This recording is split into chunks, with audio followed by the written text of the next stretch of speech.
Three, two, one, go. So, good morning, good evening, good afternoon, or good whatever. This is the Antrea community meeting for Monday, June 29th, if you are in the US, or Tuesday, June 30, if you are everywhere else in the world. And the agenda for today is the following. We will start with a release update provided by Antonin. Then we have two topics for today. One is the node port local proposal, where Sudipto should give us a presentation. And then there was a request from Jay to discuss a little bit of the, I think, architectural details behind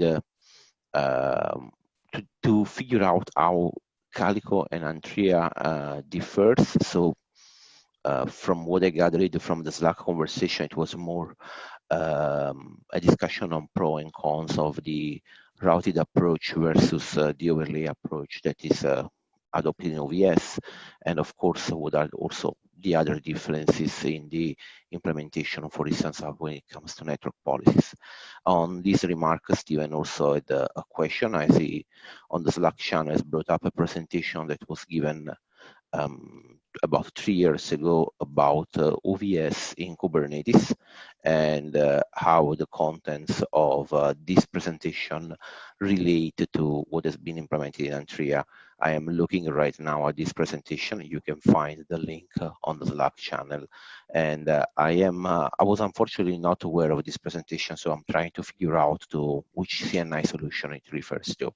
But in the meanwhile, I can probably hand it over to Antonin to start with the release update. Yeah, thanks, Salvatore. Well, I didn't prepare anything, so I think it's going to be pretty quick. But so I think one thing, we're still on track to have the release on this Wednesday, so release 0.8.0. And it's also a pretty big release like last one. I think the main items we can mention is a service proxy implementation in OVS, which is going to be enabled by default on Windows because it's required to implement network policy for services correctly. And it's going to be an alpha feature for Linux, so it will be disabled by default, but people can enable it by updating the manifest and try it for themselves. Another feature which is going to be in alpha is going to be cluster network policy. So this is the first time we introduce Antrea specific CRDs to define some specific policies which go beyond the standard Kubernetes network policies. So in this case, cluster network policies or policies which apply to all the namespaces in the cluster. So kudos to Abhishek and especially Yang who worked on that feature. Which we presented, I think, at the last community meeting. And the last feature is TraceFlow, on which the team has also been actually actively working. So here again, we define a new CRD type to generate like tracing requests for network traffic between two different nodes, and it's gonna like tell you about the different hops in the path of the packet, and if the traffic is dropped for some reason, you will be able to detect it. So those REPL requests are still open, and well, we need to get them merged by the release. So I encourage everyone to contribute reviews to those pull requests. I think at least on 2 of them, TraceFlow and Antrea proxy were pretty close to being able to merge them. So those are the new features in the upcoming release. And I think one announcement that's worth making here is Janjun has opened a patch to change the default tunnel type in Antrea, which is used for the overlay network. So we're changing it from VXLAN to Geneve. Janjun has sent like announcements on the mailing list and announcements on Slack because it's going to impact users who upgrade from a previous version of Antrea to the new version of Antrea 0.8.0. And why do I say it's going to impact users? Because the upgrade is going to be a little bit more disruptive in the sense that if you have a large cluster and you do the upgrade, and some nodes are going to be using like VXLAN tunnels, some nodes are going to be using GNIF tunnels. You're going to have some disruption of communications between pods across different nodes. So that's something that's worth taking into account for users doing the upgrade. Of course, we're going to include information about this in the release notes for Antrea. For people running large clusters in production who do not want to experience this downtime, but they still want to pick up the new release, it's very easy to just update the YAML, the manifest YAML that we release with Antrea, and just set the tunnel type explicitly back to VXLAN. Yeah. Does that change have any impact on the required MTU, or is it identical with either? It will have, for this release, there will be no impact on MTU because, well, no, actually, we look at the tunnel type to compute the MTU. And for basically the Western GDF tunnel header is the same size. Same so size, you can say it's no impact. Yeah. Okay, thanks.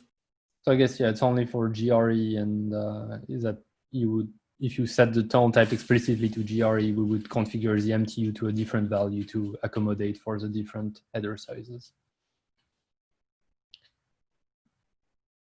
All right, so Genjun also has another patch, maybe worth mentioning, to change the default gateway name that's created by Antrea.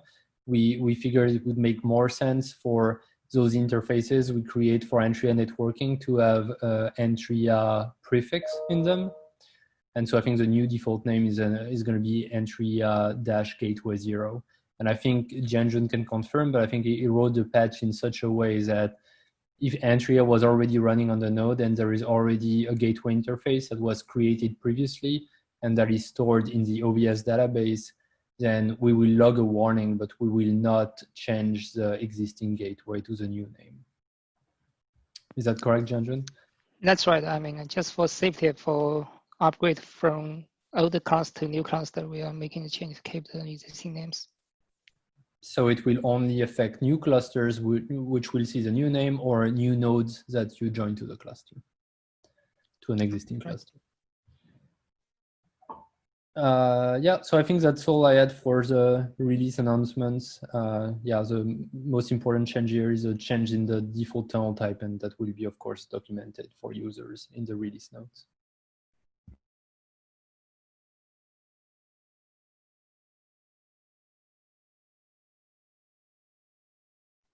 Thanks, Antoine. So we can move to node port local and Sudipto. Hello. Hey. Okay. So can I share my screen and go ahead? Please. Okay.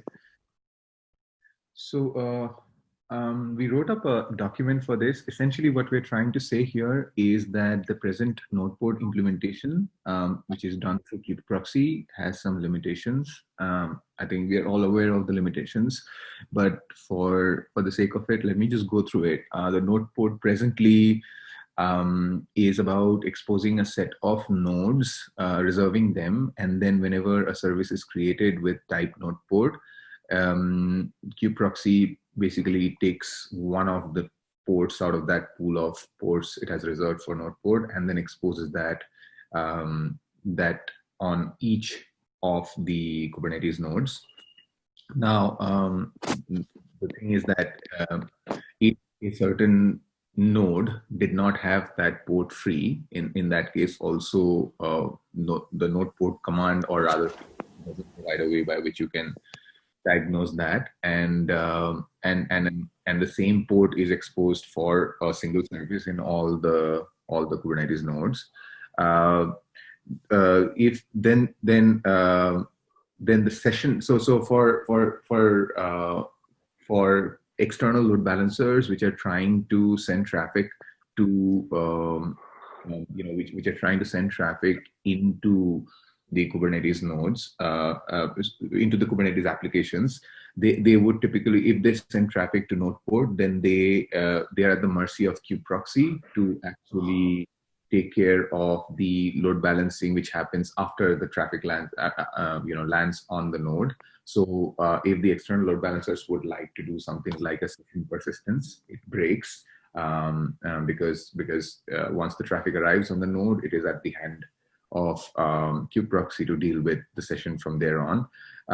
It also has a drawback in terms of number of ports that are to be reserved. And the reason is that as you grow your Kubernetes cluster and you add more and more nodes, you would typically like to add a bigger port range, because these ports on each of these services, as just number of services are growing, you need to equally reserve a range across all the nodes so that the pods are the services are exposed. So essentially what I'm trying to say is that with node port, you would be requiring your port range also to grow as your Kubernetes size increases, as in the number of worker nodes or right number of services are increased in your Kubernetes deployment. So and of course there are well-known problems with, like, the node IP gets changed, and then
the proposed solution that we're trying to present here is called, we've termed it Node Port Local, but essentially what it means is that you're able to program each of these services, you're basically taking the pods of constituting a given service, and then expose the individual pods on the node on which they are residing. So you basically figure out how on which node a pod is scheduled to, and then you take that, you basically ensure that that pod can be accessed via a port forwarding rule on that node. So essentially that's what the premise and the basic idea is.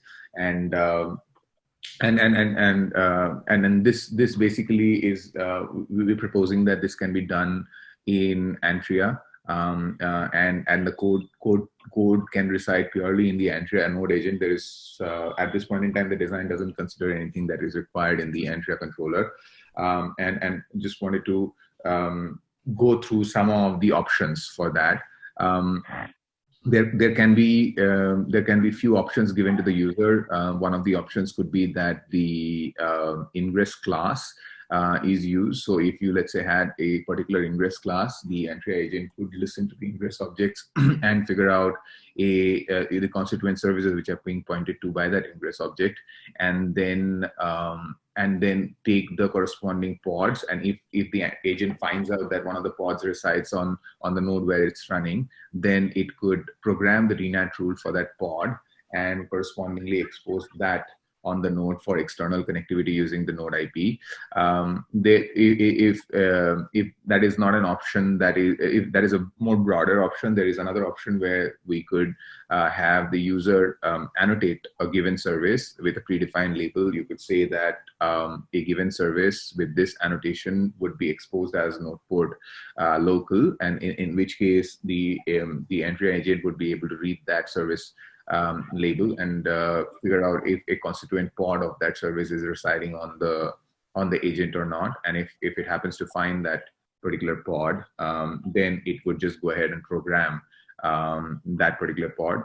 There is also like a broader level, based on ingress object, which I don't know if it's really something that we would like to explore, but this is like a blanket. It basically means that whenever you have an ingress object created, you just parse the ingress object to figure out what are the services being used in that ingress object, and you just take an action from the Antrea agent on basically figuring out how to expose the pods of that service.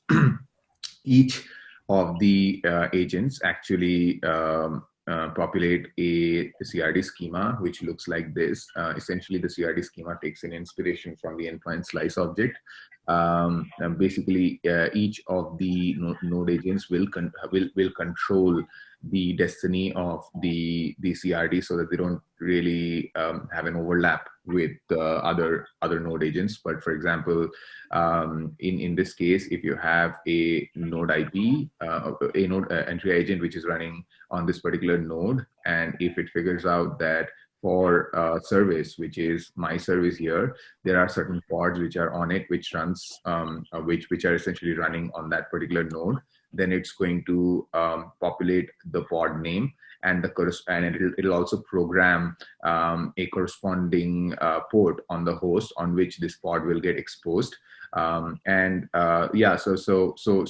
the user wants to query, let's say the user has a my service, and that my service is the name of a Kubernetes service, and let's say they wanted to query where all are these where all can I find the node and the port combinations where the service is exposed. They could run a query like this, and that would output something like this, where each of the constituent NPL endpoint slices would display the node IP and the port information on which these pods are exposed. So in order to do this thing, there is basically the document discusses about more details of how we would like to do this. But if folks are interested, we can actually go through how the IP table rules are configured, how we want to envision a agent reboot if an agent reboot happens, and then let's say the pod. Let's say if due to some reason the host is evacuated and the pods are evacuated out of it, how do we tackle those kind of scenarios? Those are also discussed, and we could discuss those. But essentially, what we also want to do is, in the agent, the way that we figure out a port is available or not is actually we ask the user to give a range of ports per node, which would be used for node port local. So we haven't gone into full, I'm being honest, like we haven't really gone through the entirety code base of Antrea, but it looks like that there is an Antrea config where we could have something like a global port range. And we could say that this port range is going to be reserved per node on each, and the agents are going to act on that port range per node, and on every pod that gets created, and which, let's say, qualifies for a node port local type of node port local type of exposure. In that case, the agent would first do a bind, check out a port out of that range, it'll check out a port out of that range, and it'll try to do a Unix socket bind on that. If the port is binding successfully, then it's going to assume that nobody is really listening on that particular port, and it's going to check out the port out of the pool, and then it is going to program a set of DNAT rules so that the pod gets programmed on the node, as in pod is exposed on the node's port, and if the bind fails, then basically it moves on to the next port in the range, because the number of pods on a given node are usually constant and not in high numbers. Like the highest I saw was probably around 250 pods, and it could be even like 1,000 if at all. But it would certainly mean that the port range isn't as exhaustive as is expected in case of node port. You could have port ranges which are limited in sizes as well and allocated to a given node. So that's what essentially the proposal is. I probably certainly did not follow a certain flow. I was a little kind of jumping from here and there, but I hope I was able to convey what we're trying to propose here.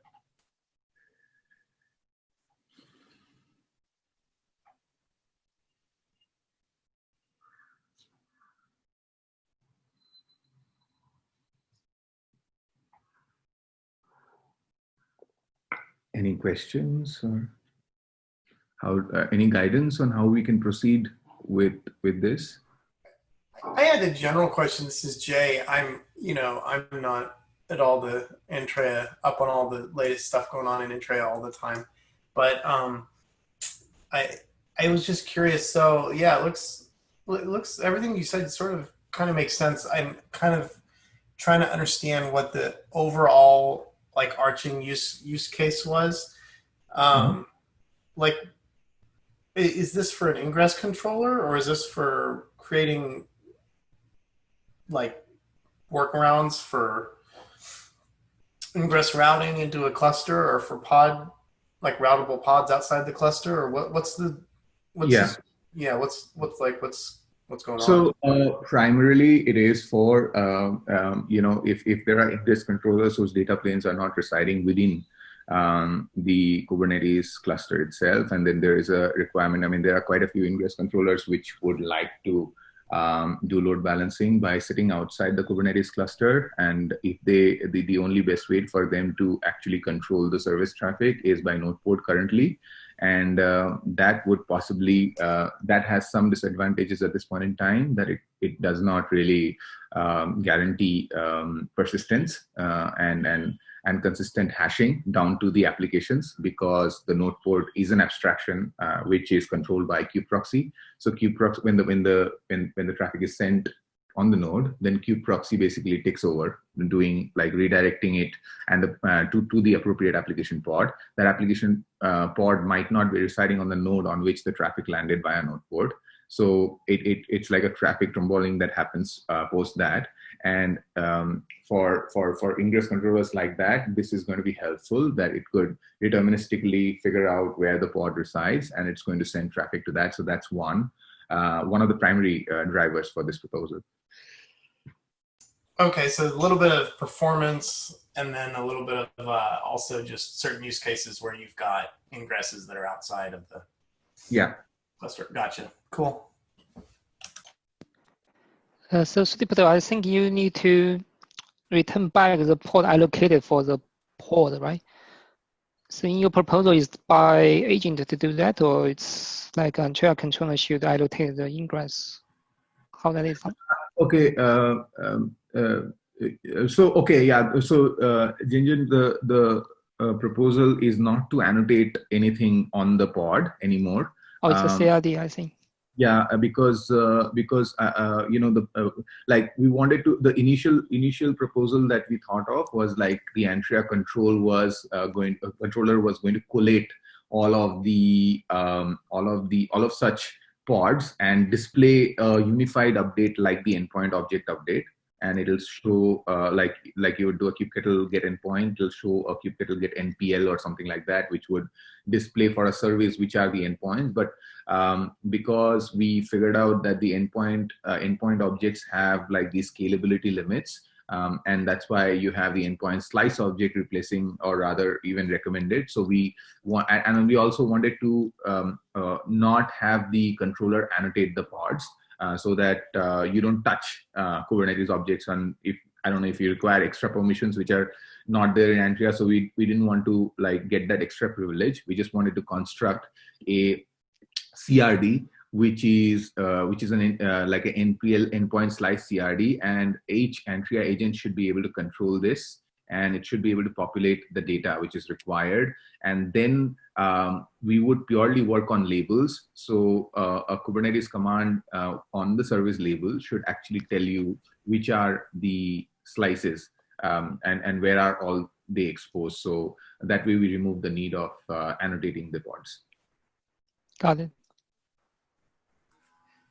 Hi, I have a question. So I think this is very similar to the external traffic policy equals to local in the service spec. So is there any difference in your design with that compared to that? I vaguely recall, if you may, like I can get back to you on that one. The external, I mean, I vaguely recall the external. I thought, based on my analysis, there were some drawbacks to that. Okay. Isn't that something that is still controlled by kubeproxy? Yeah. So if someone says, for example, external traffic policy to local, then only the nodes with the pod scheduled will relay the traffic on the other nodes. The rest of the nodes will not relay the traffic. So it's kind of like very like the proposal in this design. But Okay. that is only for service, right? But here I think the proposal to address the ingress requirements. Yeah, but how does ingress class or ingress controller to understand the MPL endpoint slice? Do we have to modify the ingress code to let them know the endpoints?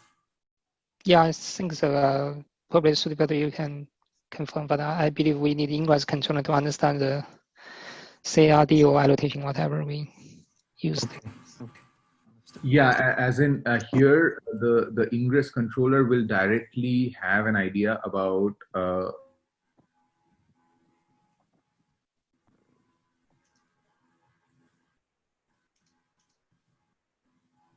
Sudipta, did we lose you? Yeah, I think we did. Okay, I see you still connected to the meeting, so let's wait. Maybe it's just an audio issue.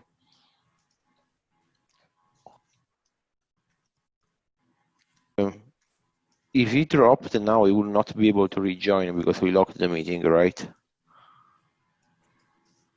He can unlock it for a brief period if he plans to join.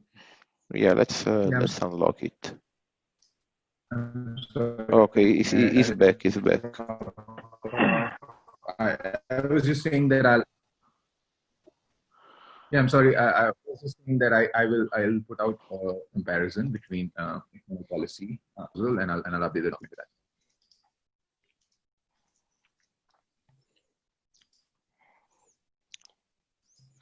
Okay, thank you. Is there anything else you'd like to ask or bring up about this topic? Yeah, so let's say that you find merit in this in terms of that we are able to state what exactly are the differentiators between the external service policy equals true and this. What would you say about how do we proceed with this? So do we go ahead and file a proposal in the Antrea GitHub repository and then take it from there? Yeah, in my mind, probably you can create a proposal, issue a proposal type there. Okay. At least to me, I think this have some value for ingress controller. If you want to have ingress controller, some external ingress controller or some external level 7 load balancer to reach ingress ports directly. But since I think for most people, it's the first time to hear about these ideas, maybe we give people some time to look at your doc, and now we can definitely continue the discussion. That's correct. But I mean, as Janjun was saying, in the meanwhile, it's completely okay if we create a proposal upstream on the project. Okay, sure. Okay. I'll do I that. was kind of gonna maybe suggest it might be interesting. You know, obviously time is always the hard thing, right? But like if time permitted, I think it would be kind of interesting to see some kind of like regression, like like a comparison of like where we're at now compared to locally routable, like something like a GKE, like the best case scenario for local, like perfect load balancing when it comes to like you know you know when it comes to like performance of TCP load balancers and with like pod native, IPs and all that, and like to see if after you implemented this, like what the, it might be kind of nice to see if the performance of ingress dramatically increased or decreased or whatever. Like, I think that would be like to kind of like look at this from a data driven way, at least for the performance parts of it. That would be kind of interesting, but those tests are always have to do. So I understand. I understand either way. So Jay, are you suggesting that we kind of do an analysis over an external, like let's say, if I may put it this way, if some external external ingress controller is doing node port based, load balancing, and then they switch over to this, which is more like localized node port local stuff. So what are the performance benefits that we get? We kind of document that. Is that what you're asking for? Yeah, it'd be kind of cool to see that. Like, yeah, I think that would definitely be cool. Something like that. Because actually, one interesting thing is maybe we could benchmark other CNIs and stuff like that, and so on. So yeah, just to I'm sure it's crossed your mind, and I know you all do some performance testing already. So, but this might be a really nice use case to really kind of publish some of those numbers. Like if that could be synergized with other performance work that's already being done, maybe that might be a way to do it without creating extra work. You know what I mean? Yeah, sure. We could do that. Hopefully, as a stretch. I mean, but we definitely try to put out some such numbers once we're able to implement it. Steve, correct me. I think performance is one point. But another point that for some feature like a session affinity, we cannot achieve with load port, right? That's my understanding. If we want to enable some session affinity for ingress.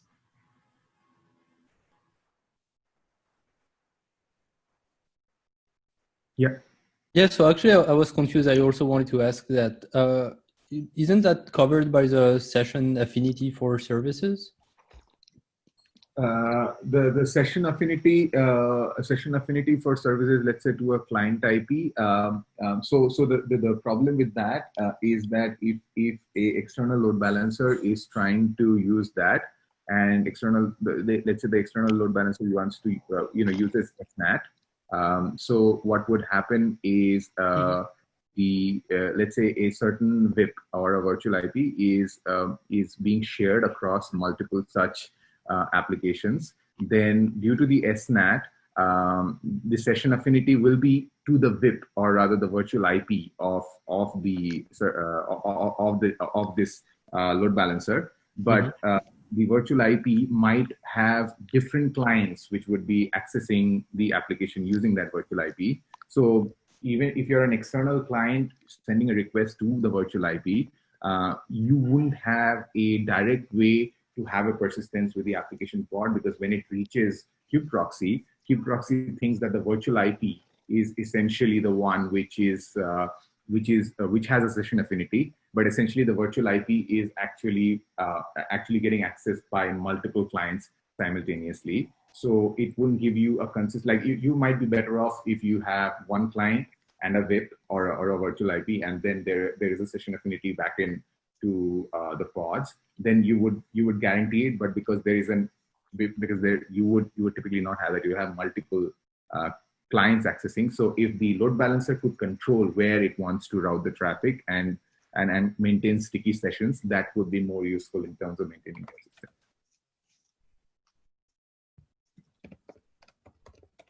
But if you use session affinity, I think I'm missing something, and multiple clients are going to share the same virtual IP. Doesn't that mean that they're just all the requests from all those clients are going to go to the same application pod? Yeah, but it could be it could be that you wanted to maintain a per session affinity, where you said that a given client would be just going ahead and sending it to a particular instance of the application. With session affinity, the session gets sticky with the virtual IP instead of the client. So because the load balancer, which is hosting the virtual IP, is no longer in control of which is that particular application pod where it wants to send. It's just that proxy is saying that if you send me a traffic with session affinity for a client IP, I'm going to consistently keep sending it to the same guy for a certain period of time. I guess it's bad, right? Because then all your requests are going to the same pod. Is that what you're trying to say? Yeah. So you're no longer really like spreading the request unless you have a lot of virtual IPs, basically. Yeah, as in the load balancer. If you're imagining an external load balancer, that's no longer in control of how it wants to balance. Yeah, I understand. Yeah, it's no longer in control of like spreading the request across all the. Yeah. And I guess I had two questions / requests. The first one is, as you open the proposal on GitHub and you point to this document, do you think you can have like a small section, and I think that's on our issue template for proposals, about how you plan to test this within Antrea as part of like the end-to-end test suite? Are we going to need to have like a small like ingress implementation to egress controller implementation to test this, or have you given any thought to the end-to-end testing for this? I will get back to you on that. I mean, I'll probably take guesses and probably would not do justice to your question. So let me go through that and then see what best way we could do that. Okay, thank you. Because I'm thinking, yeah, we basically for our testing we build clusters, right? And then right now everything is kind of like running inside the cluster. So now because you're dealing with a load balancer which is out of cluster, we have to figure out how to test it correctly. Okay. Yeah, I mean, from an initial stab point of view, I don't know if there is a requirement to have an ingress controller to really test this functionality, because ingress controller from the sense that you don't probably need a full-fledged ingress controller. You probably need the ingress objects, and if we are able to sort of parse the ingress objects and do the rightful thing to the service which is being pointed in this particular ingress file, would you think that if we are able to test traffic on the pods which are pointed by this service deterministically using the node and the port, would that be sufficient instead of having external load balancer that would be doing this? I need to give it more thought as well. So it would be good to put it in writing, but yeah, it's possible that we can keep it like simple and just like also like monitor for the CRDs created by the agent and that stuff, and do the validation like this. Okay, sure. Basically, I think, yeah, if the test is just I create the service object with the current label or whatever I think it's a label, and then I verify that the entry agent receives that. I create a few pods. I make sure that the correct CRDs are published. I don't know if you really need to go. Well, we need to test like the IP tables role, so we do need to send traffic. But yeah, you're right. I think we can keep it simple. Okay. We probably don't need an external load balancer, but probably worth mentioning it in the issue template when you file the issue. Sure. And the second thing, and maybe sorry, I'm taking a lot of time here. It's kind of like related to maybe what Jay said or at the beginning. Do you think you could put like a diagram in the Google Doc, if it's not too much trouble, about basically how traffic is accessing like services with like regular node port versus how in your proposal traffic is gonna access the pods from the load balancer to the node port local through the IP tables roles installed by the agent to the pod? I think it would be helpful to have that visualization. Yeah, I can do that. I can do the visualization for sure. Yeah. Thank you. Well, that's all for me, I promise.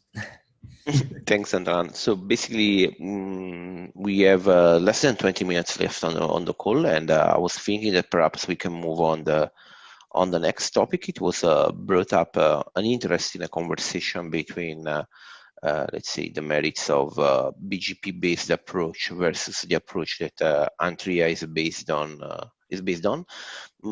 I don't have any ready slide deck or whatever, and I don't know if anyone else has a slide deck. I believe the topic was brought up by Jay, so I was thinking that perhaps we can start addressing some specific questions and start the conversation from there, if that might work for you. Yeah, sure. So I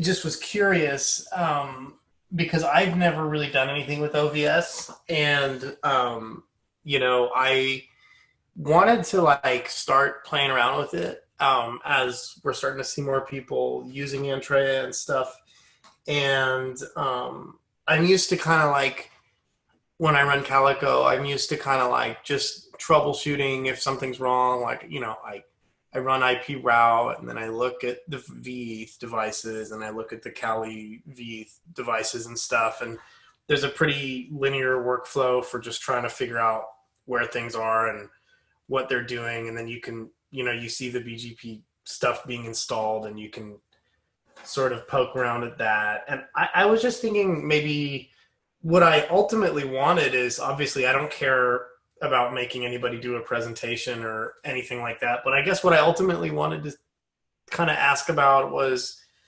what the like if there's like an Antrea the hard way type thing that we can like, some stuff we can play around with to get some intuition about what's being created and how we could sort of, glue the underlying bits together without Antrea, just as a way of understanding it better.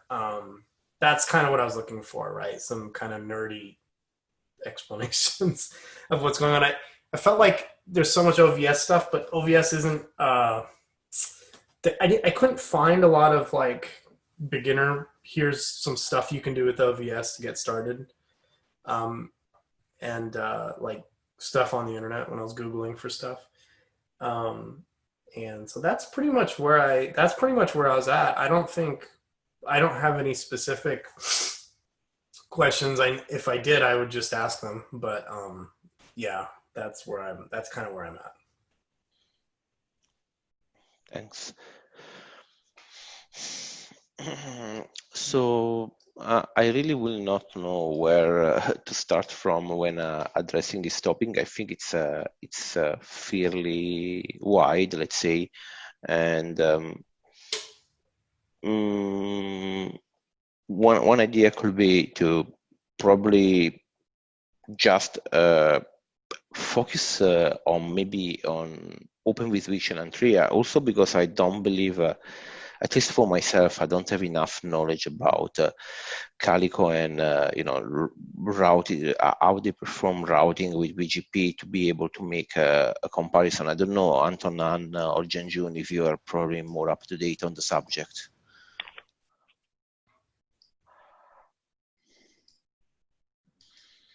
Well, you put us on the spot. It's hard for me to do an in-depth comparison of the merits, of each. But Jay, if you want to get up to date, I think early on, like the second or third community meeting, we had an OVS presentation, a presentation of the OVS pipeline for Antrea, and there's also like a document under docs in the Antrea repository, which shows the different match action tables of Antrea and pretty much like. The life of a packet for different types of packets as they go through the pipeline. Okay, so maybe there's stuff spread around, and I just wasn't really looking in the right places, and so maybe the best thing to do is to just maybe we can add those links and stuff to the community notes. Well, I do think there's an opportunity here to do some explaining. Maybe how various CNIs accomplish the task of connecting pods and accomplish the tasks of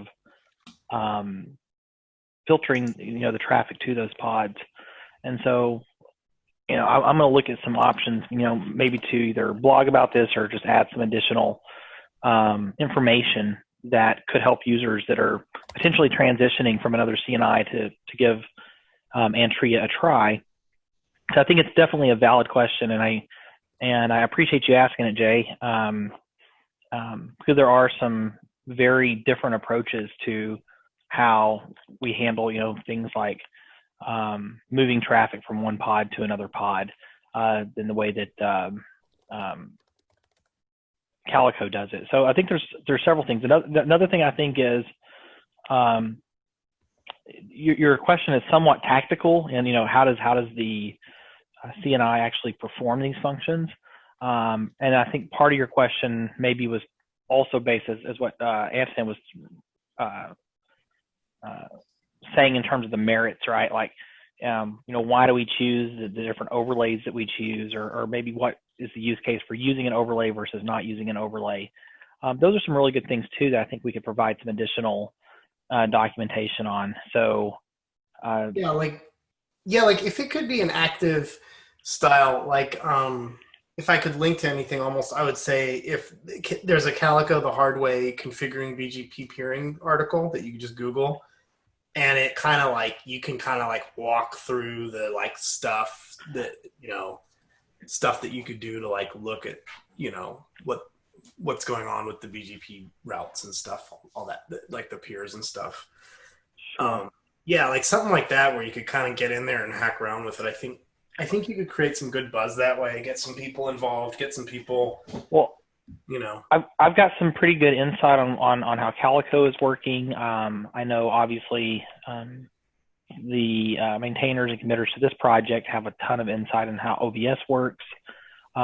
So maybe we'll take it up as a, take this offline, and those that are interested, I can throw a doc onto the channel, and we can toss around some ideas on maybe creating some documentation or a blog entry or something like that.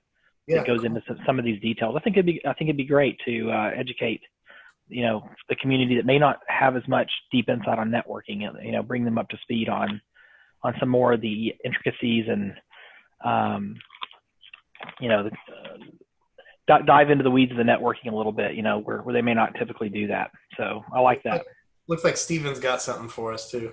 Yeah, I just wanted to bring up a couple things. First of all, I'll second Jay because I'm curious about how this works, and I'm even willing. I'm a newbie, so I'm not authoritative on writing it, but I'm willing to help, and maybe it helps to have a newbie there to make sure that the end result is understandable. So if we want to make a presentation, a deck, a blog, or whatever, I'll volunteer to help do some of the work. Also, over in the Slack channel, I did discover an old, by today's standards, I'd call it ancient because it was written in 2017, but it was talking about use of Open vSwitch with Kubernetes. And Jay, if you could, I don't expect you to do it in this meeting because it's a long deck, but take a look at that. I suspect that due to its age, it obviously predates Antrea. Might not be accurate, but tell me if that's your idea of sort of a deep dive approach to the kinds of things you're looking for, because it goes into diagrams and explanations on how Open vSwitch utilizes virtual NICs to put together the networking at L2. I believe that Calico is a little different in that regard, but maybe if that is the sort of thing that would answer your question, we can have people who know the internals of Antrea take a look at it and use that kind of as a starting point for coming up with a version of that applies to Antrea. Yeah, that's probably another. Yeah, it sounds like we've got a lot of material, so that's cool. Thanks for letting me know about that, Stephen. Just get in touch with me and Cody offline, and let's all talk about it and figure out what we can put together. And it is pretty accurate, actually. I just took a quick look. I mean, they don't talk about network policies, which is a big part of Antrea, obviously, but basically it's the same idea of a pod overlay network, and the same idea of, they even talk about implementing service load balancing inside of OVS. So it's pretty accurate, I think. I believe there's actually like 36 or 37 CNIs out there now, and I think Antrea may not be the only one that uses Open vSwitch. So this might have been written in the context of some other one, but I don't know which one. That document, I mean, I had a look at the deck during the meeting. I believe that it must be some custom written CNI solution. I don't know if it's for a demo, a POC, or for some tailored use case, but generally speaking, it is true that there are many OVS-based CNI implementation, the most known of which is obviously OVN, which is one of the foundations, for instance, of OpenShift. And another, I don't think there are many other well-known OVS implementations of CNI plugins. You can find probably some OVS CNI plugin upstream, which is probably not used anymore, barely used, or only used for demos, that kind of POC work. There are probably some custom implementations that leverage OVS, I think, but I'm not entirely sure. For instance, that DigitalOcean provides a CNI solution based on OVS for their Kubernetes customers. But let's say that from an open source community perspective, I will say that the most famous OVS-based implementations are OVN and Antrea, with the main difference that OVN adds a control plane, which is indeed OVN, on top of OVS, whereas Antrea programs OVS directly.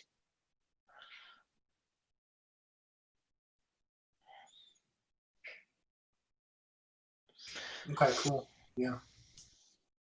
Anyways, let's say that in terms of documentation, I believe that everything that is needed for a full walkthrough to understand at least all the concepts and the nitty-gritty details behind the way Antrea leverages OVS is available in the source code repository, starting with the architecture.md document. I believe that's the starting point, and from there one can work into all the details, and in particular, as Jensen was mentioning, into the OVS pipeline details, which is probably, I would say, the most important document to understand how Antrea works. We don't have any sort of integrated documentation, presentation, or blog explaining, providing information about how to understand how practically pod-to-pod communication, pod-to-service communication, service-to-pod communication is then implemented into Antrea. That is something that it might be definitely worth adding. Yeah, maybe taking the diagram and just annotating each one of those steps out a little further. I think that would be great for newcomers. Yes. Yeah, I mean, the one thing I would say is, for me, I think the thing that would be the most valuable would be comparing it with other solutions, because it's very easy to get lost in the technical details of any technical solution that kind of, in the sea of all the other stuff out there. So that would be the one thing that I think would be the most valuable. So Jay, I can tell by your comments that you're familiar with Calico. Maybe if you could think of a really good similar document that's been done for another CNI, we could look at that as a model and try to, use it as the framework for how to do an Antrea specific version of that. Yeah, that would be, for me, that would be the coolest thing to have, is something that was somewhat parallel to some other existing artifact that was already out there. And yeah, let's do that. So Stephen, I appreciate it, and Cody and everyone else, and Salvatore, everything. So maybe I can help with this, and we can all just kind of huddle, offline about this. And should I file an issue in upstream Antrea about this so we have a rally point? Yeah, that sounds like a good idea. Yeah. Certainly. Okay, I'll do that if that makes sense to you all, and then that way, we have a place to. Yeah, and then I'd suggest we start in a data collection mode where if we can get 1 or 2 examples of somebody who's done an excellent job at this and aspire to do better than that. Yeah. Yeah, absolutely. Perfect. Yeah, cool. Thanks for And your probably at questions, this point, since there's 30-something CNIs, we'll want to, like, again, a lot of looking at what other people have done and building off of what's already out there as opposed to just making our own new stuff. But yeah. Right.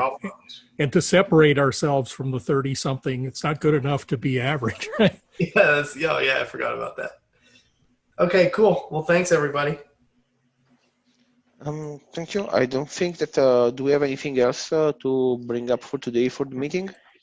I was going to mention one thing for the next meeting that we have, Salvatore.